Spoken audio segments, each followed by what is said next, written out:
Assalamu alaikum everyone, this is Mr. Middlepath, and let's talk today about what's been going on.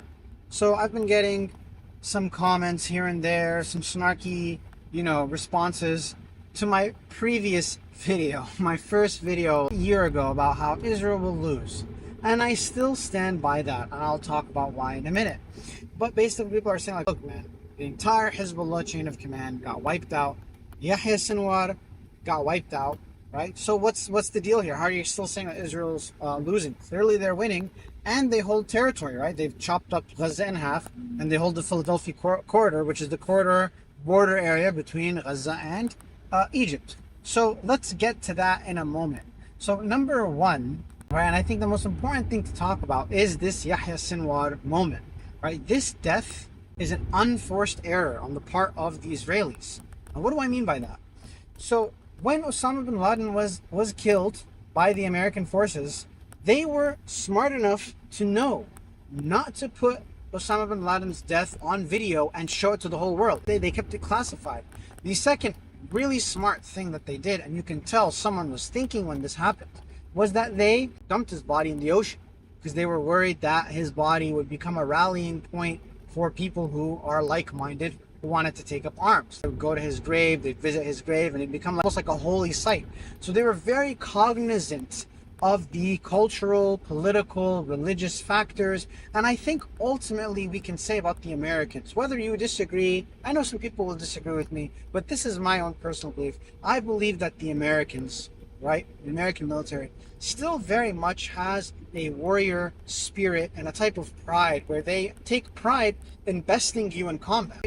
I do not think that the Israelis have a similar warrior spirit or a warrior mindset. And this is my own humble opinion based on the interactions that I've had with many of them online. They suddenly get really weirded out as why no one respects them as a military force. But this hammers the point that I'm trying to make home. When they killed Yahya Sinwar, and no doubt killing an enemy commander or killing an enemy leader, of course that's a tactical victory. Of course that's a tactical victory.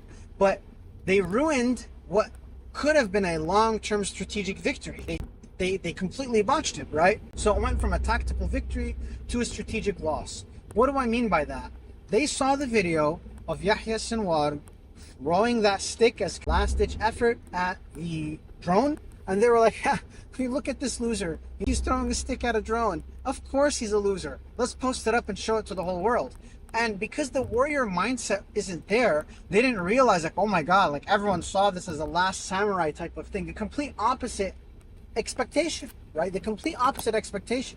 And people are like, wow, he's really fighting with the soldiers. Wow, he's really going at it with the Israelis. Look, he's throwing a stick. Even some people pointed out that whether you like the guy or not, this is actually a pretty cool fact that he took metal wire from the rubble and he twisted it around his arm to make a tourniquet to stop the bleeding.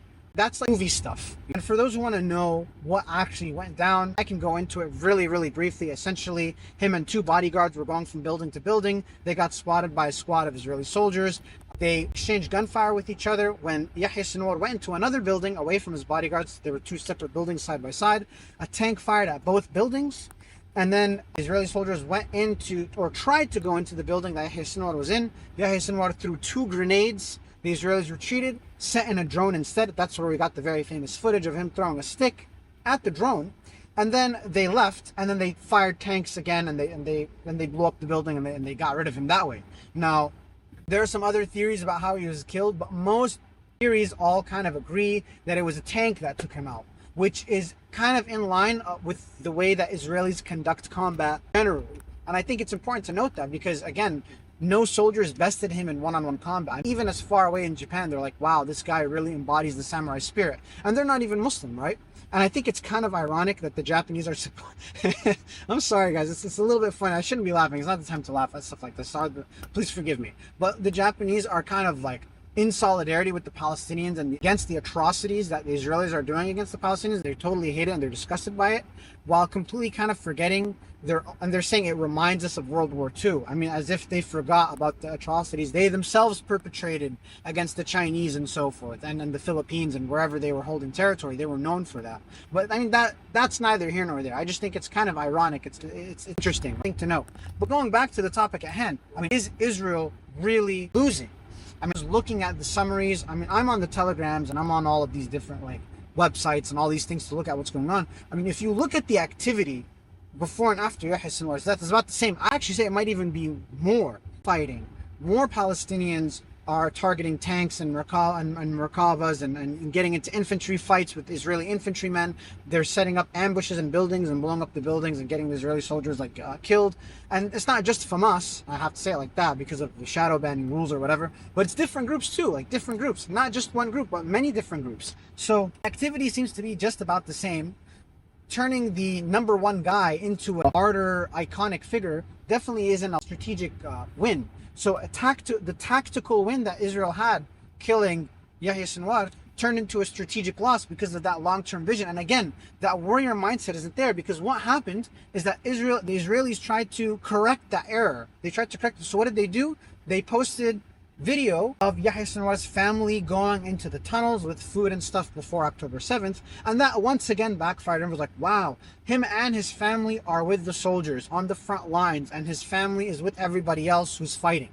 And people completely interpreted the wrong thing that the Israelis are interpreting. Only the most hardcore Israeli supporters are interpreting it the way that Israel wants them to interpret it. But the reality is, I'm giving you an example of the Afghanistan war, where the Americans themselves, I mean, anyone can kind of certain level. The Americans knew we cannot make a martyr or an iconic figure out of Osama bin Laden. We cannot post his videos. We cannot even bury his body anywhere. We have to dump it in the ocean.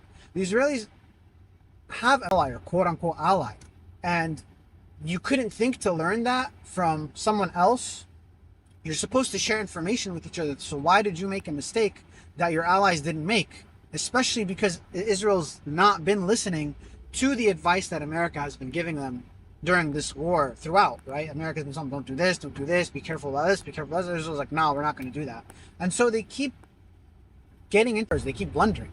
And I wouldn't say it's an unforced error.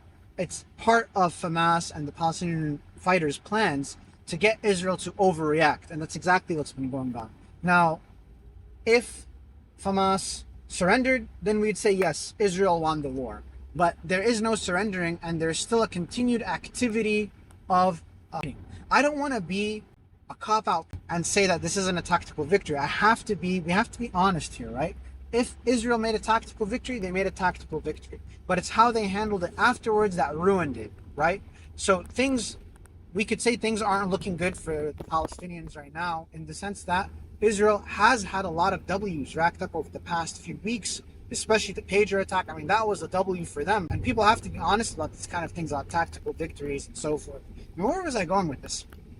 You know, I heard some people saying, oh no, the Pager attack, that wasn't a tactical victory. I'm like, yeah, it was. They literally, the amount of intelligence that it takes to pull something off like that successfully is actually impressive. And you have to give credit where credit is due.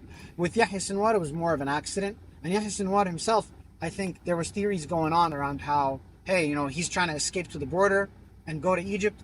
I don't really believe that, because again, the border is controlled by Israel. The Israelis control the Philadelphia corridor now. So he can't just walk in with money and a passport and leave.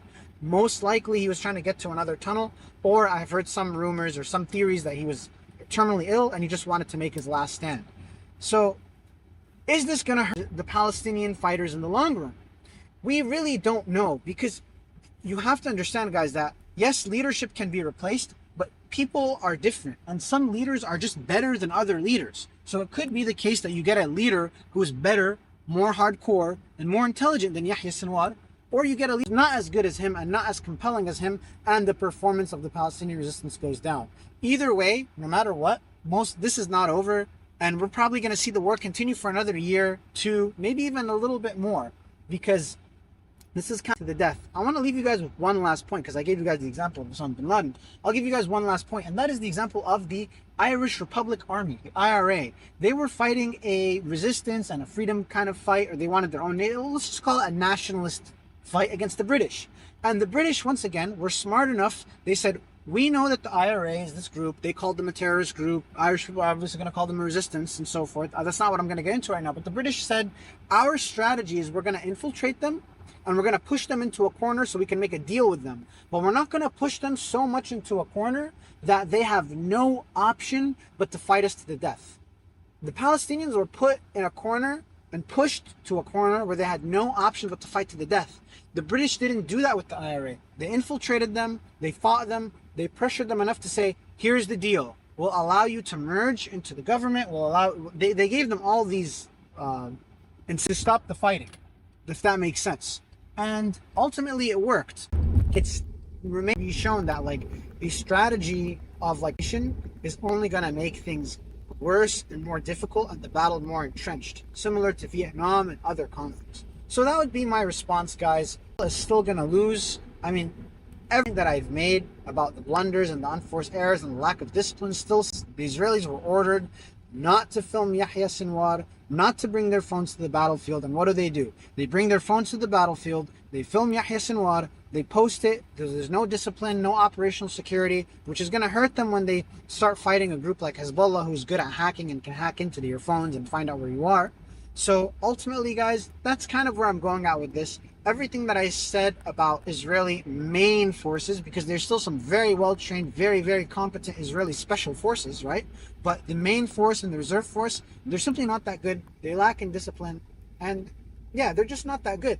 And that showed also in the battle with Yahya Sinwar, the lack of discipline and the lack of foresight on the decision makers. They didn't have to make that decision to turn a tactical victory into a strategic loss. But ultimately, that's what happened.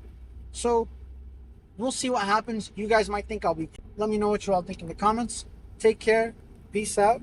Assalamu alaikum, guys.